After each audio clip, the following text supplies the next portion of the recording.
ये प्रधानमंत्री जबान खोलने को तैयार नहीं। देखिए, फांसीवादी सरकार है। फांसीवादी सरकार विरोध को बर्दाश्त नहीं करती, अपने दर्शन के विपरीत दूसरे दर्शन को बर्दाश्त नहीं करती, संविधान को बर्दाश्त नहीं करती। वो धीरे धीरे संविधान को उखाड़ कर फेंक देना चाहते हैं, मनुस्मृति आधारित व्यवस्था लागू करना चाहते हैं। अगर भारत में आए हैं तो माननीय नरेंद्र मोदी जी हैं। इससे पहले कोई ऐसा प्रधानमंत्री नहीं हुआ जो लाल किले के प्राचीर से झूठ बोलता है, विदेश में जाके झूठ बोलता है, देश में झूठ बोलता है। और करीब 3 महीने से लगातार मणिपुर जल रहा है। अपोजिशन मांग कर रहा है नरेंद्र मोदी जी आप जाइए मणिपुर, वहाँ के लोगों से मुलाकात कीजिए और दुख और दर्द को शेयर करने का काम कीजिए, लेकिन नरेंद्र मोदी हैं कि जाते नहीं। हालांकि राहुल गांधी गए हुए थे।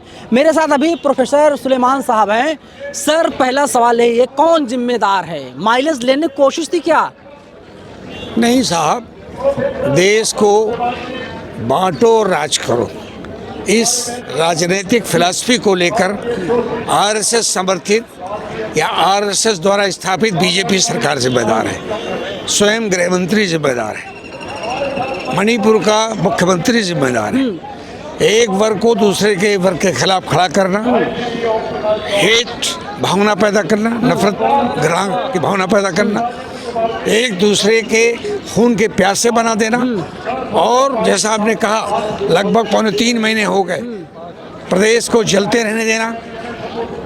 और हद हो गई तब जब महिलाओं को निर्वस्त्र कर उनके गुप्तांगों को डिस्टर्ब करते हुए अभद्र तरीके से सड़कों पर परेड किया गया। दुनिया के सामने हमारा देश महान लोकतंत्र मुंह दिखाने लायक नहीं बचा है। लेकिन ये बेशर्म, ये सेंसलेस गवर्नमेंट, ये प्रधानमंत्री जबान खोलने को तैयार नहीं। जबान खोलें कैसे? लेकिन आप देखिए कि सड़क से लेकर संसद तक हंगामा मचा हुआ है। जब खड़गे साहब बोलने की कोशिश करते हैं तो माइक को म्यूट कर दिया जाता है। ये चल क्या रहा वास्तव में? देखिए, फांसीवादी सरकार है। फांसीवादी सरकार विरोध को बर्दाश्त नहीं करती, अपने दर्शन के विपरीत दूसरे दर्शन को बर्दाश्त नहीं करती, संविधान को बर्दाश्त नहीं करती। वो धीरे धीरे संविधान को उखाड़ कर फेंक देना चाहते हैं, मनुस्मृति आधारित व्यवस्था लागू करना चाहते हैं। नए लोकतंत्र की जो उद्घाटन हुआ उसमें आपने देखा, आदिवासी देश की राष्ट्रपति हैं, जो सबसे नीचे सोपान की राष्ट्रपति हैं, किस तरह अपमानित कर उन्हें उद्घाटन में नहीं बुलाया गया। जब नए पार्लियामेंट का भूमि पूजन हुआ तो दलित राष्ट्रपति। सर, ये अलग मामला है, लेकिन हम मणिपुर पर रहते हैं, हम मणिपुर से नहीं भटकते हैं। मणिपुर एक झांकी है भारत में हिंदू राष्ट्र की स्थापना की। वो तभी हो सकता है जब देश की विविधताएं, अनेकताएं समाप्त हो जाएं। मैं योगी आदित्यनाथ जो उत्तर प्रदेश के मुख्यमंत्री हैं, उनके बयान को कोट कर रहा हूं। उन्होंने कहा था हिंदू जो है कोई धर्म नहीं है, हिंदू सांस्कृतिक शब्द है। हिंदू धर्म नहीं है, लेकिन हिंदुत्व राजनीतिक फिलॉसफी है।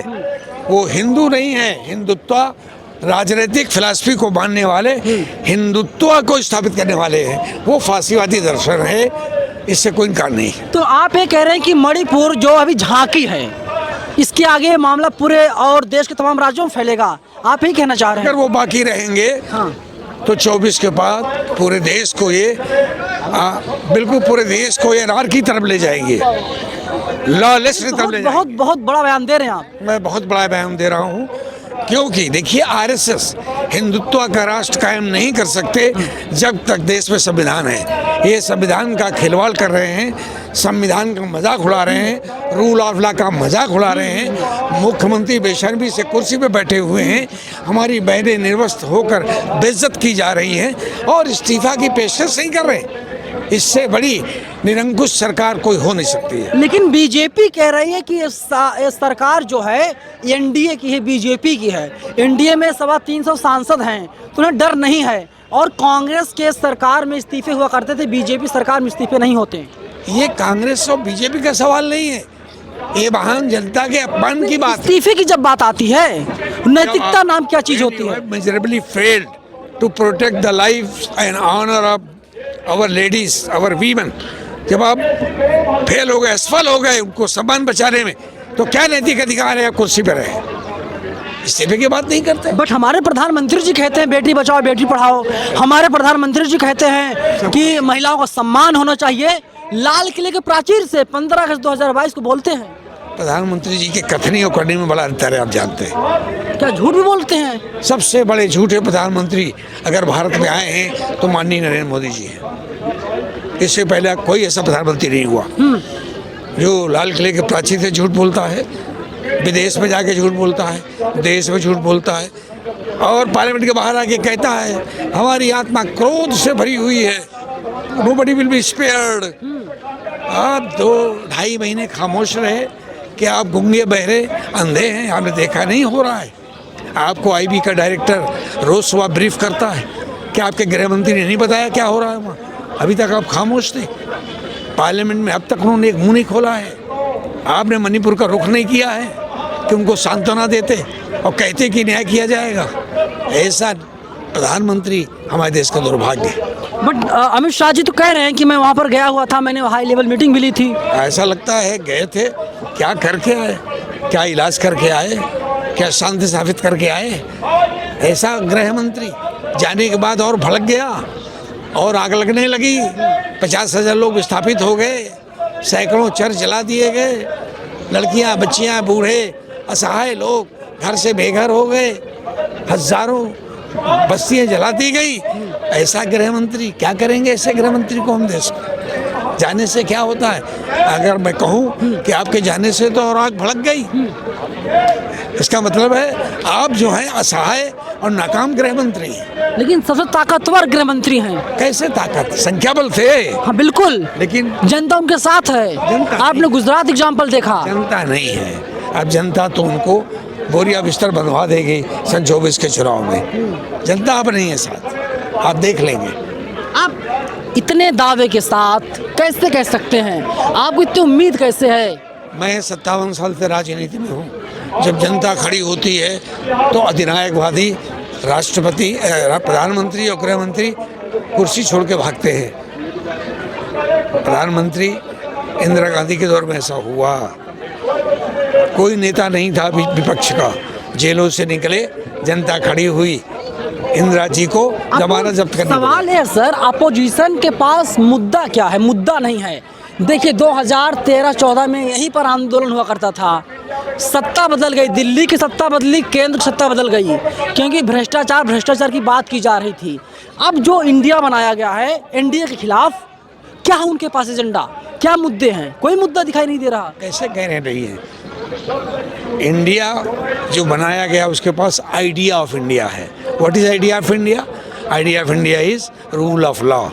बट नरेंद्र मोदी सिंह इंडियन मुजाहिदीन, अगर वो सारे विपक्षी नेताओं को मुजाहिदीन कहते हैं, हाँ। तो ऐसा गलत बयानी करने वाला प्रधानमंत्री को क्या देश स्वीकार करेगा?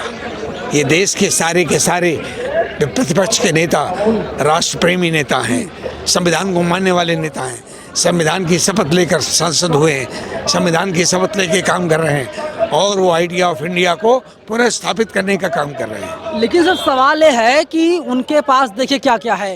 राशन है 5 किलो, उनके पास 1 किलो चना है, उनके पास नमक है, उनके पास शौचालय है, उनके पास तमाम राज्य एजेंसियाँ हैं, उनके पास पीएम केयर फंड भी है जिसका कोई हिसाब नहीं दिया, हजारों करोड़ भारत की जनता से जमा किया धन भी है पीएम फंड। वो कहाँ ले जाएंगे? झोला उठा के जाएंगे, उसमें ले जाएंगे? वो हमारा ही पैसा है, देशवासियों का पैसा है। हो सकता झोला बड़ा हो, चाहे इतना बड़ा झोला हो, उनके खिलाफ रेड अलर्ट जारी होगा, वो झोला नहीं ले जाने पाएंगे। मोदी वर्सेस हु देश जानना चाहता है? Modi versus India. Virendra Singh versus who?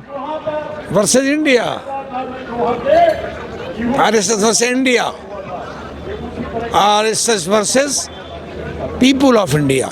This battle will be. नक्सली बता रहे हैं, इंडिया को नक्सली बता रहे हैं। हाँ, पूरा अगर भारत नक्सली है तो वो नक्सली स्वीकार करेंगे और इनको लुटेरों को भगाएंगे। कभी कभी अगर वो भारतीय सब नक्सली हो गए उनकी परिभाषा के हिसाब से, तो इन लुटेरों को सब भगा देंगे भारतीय नक्सली। जनता तैयार है। जनता तैयार है, बड़ा आक्रोश है। ये जो अविश्वास प्रस्ताव लाया गया है संसद में, क्या लगता है कि क्या 51% आप लीडर्स जो है नरेंद्र मोदी के अगेंस्ट वोट करेंगे? देखिए, अविश्वास प्रस्ताव का मकसद सिर्फ सत्ता सीन को सत्ता विहीन करना नहीं होता है, एक्सपोज करना होता है। अब तो चर्चा चलेगी। प्रधानमंत्री जो पौने 3 महीने से नहीं बोले थे, अब तो अविश्वास प्रस्ताव का जवाब देना पड़ेगा, अब तो बोलना पड़ेगा। जब बोलने पड़ेंगे तो सारा रिकॉर्ड में आएगा, सारे उनके कुकृत्य सामने आ जाएंगे।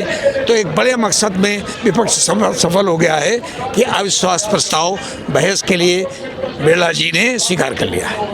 कल की कार्यवाही आपने देखी, कैसे ईरानी जी चीख रही हैं? दुर्भाग्य है कि वो बेचारी एक्टर है और पार्लियामेंट में भी एक्टिंग कर रही हैं। सर, एक महिला के लिए आप शब्दों का प्रयोग कर रहे हैं।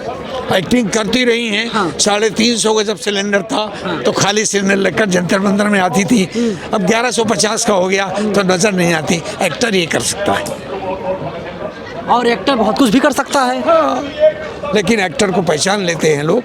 देखिए, जो अभिनायक होता है, एक्चुअल कैरेक्टर नहीं होता है। अच्छा, मेरा आखिरी सवाल है, वो कौन सी मजबूरियां हैं नरेंद्र मोदी की? अपोजिशन लगातार कह रहा है कि नरेंद्र मोदी जी पहले मणिपुर पर सदन में बोले, संसद में बोले, लेकिन जो बीजेपी के तमाम लोग हैं वे लोग कह रहे हैं कि नरेंद्र मोदी जी नहीं बोलेंगी, ईरानी जी बोलेंगी।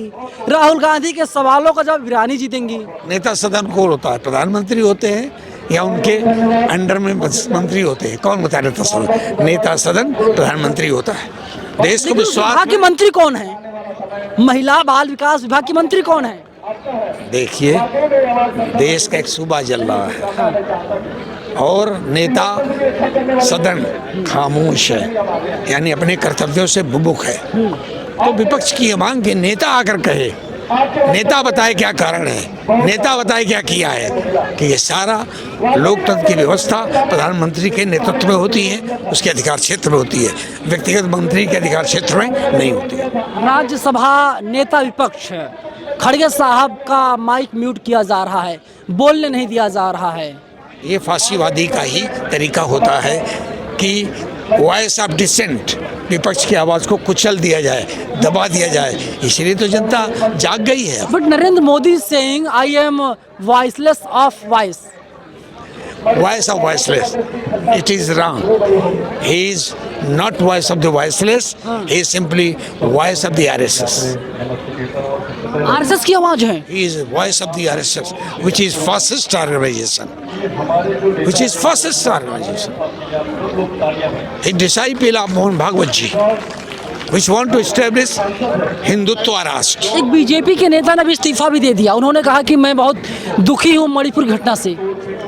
जिसके अंदर भी आत्मा जागेगी वो इनका साथ छोड़ देगा। उसकी आत्मा जाग गई होगी। सरकार गिराने के लिए, सरकार को अल्पमत लाने के लिए अविश्वास प्रस्ताव आया है। अगर उसके पर्पज से नहीं आया, फिर भी अगर 51% लोग, सांसद नरेंद्र मोदी के अगेंस्ट वोट करते हैं, सरकार गिर जाएगी। क्या लगता है आपको कि एनडीए में 350 सांसद हैं तो वे लोग नरेंद्र मोदी के अगेंस्ट वोट करेंगे? मैं ऐसा एंटिसिपेट नहीं करता। हाँ। देखिए, जो मेजॉरिटिज्म है और जो व्हिप का आदेश होता है, उस आदेश का अनुपालन अधिकांश सांसदों को करना पड़ता है, करेंगे। अभी 7 महीने संसद के बाकी हैं। कोई सांसद नहीं चाहेगा 7 महीने पहले हमें सारी सुविधाएं बंद हो जाएं। जाना तो है ही उनको, इसलिए वो अनुपालन करेंगे ऐसा लगता है। मैंने जैसा कहा कि अविश्वास प्रस्ताव का मकसद सिर्फ ये नहीं होता कि अपदस्थ किया जाए, ये होता है कि सत्तासीन सरकार को किस तरह एक्सपोज किया जाए। लड़ाई मर्द वर्सेस नामर्द की आ गई है। देखिए, लड़ाई actually cruel ruler versus people of the country है। निरंकुश शासक बनाम महान जनता है और महान जनता जीतेगी, इंडिया जीतेगा, क्रूवल निर्दयी शासक जाएगा। तमाम लोग कह रहे हैं संविधान की जीत होगी अगर नरेंद्र मोदी हारते हैं तो। यही होगा, ये होने जा रहा है, ये अवश्यंभावी है। चलिए, साफ तौर पे कहना है सुलेमान साहब का कि 24 में नरेंद्र मोदी जा रहे हैं सत्ता में नहीं आएंगे। आपको क्या लगता है कि क्या वास्तव में नरेंद्र मोदी जा रहे हैं या फिर नरेंद्र मोदी तीसरी बार लगातार देश के अगले प्रधानमंत्री बनेंगे? कैमरा पर्सन बॉबी के साथ मैं नवीन कुमार नंदन, नेशनल दस्तक, जंतर मंतर, दिल्ली। नेशनल दस्तक की आपसे गुजारिश है कि अगर इसको बचाना चाहते हैं तो नेशनल दस्तक को सब्सक्राइब करने के लिए रेड कलर के सब्सक्राइब बटन को दबाएं, फिर बेल आइकन की घंटी दबाएं। नेशनल दस्तक को बचाने के लिए बहुत जरूरी है कि हर खबर को शेयर करें, लाइक करें, कमेंट जरूर करें।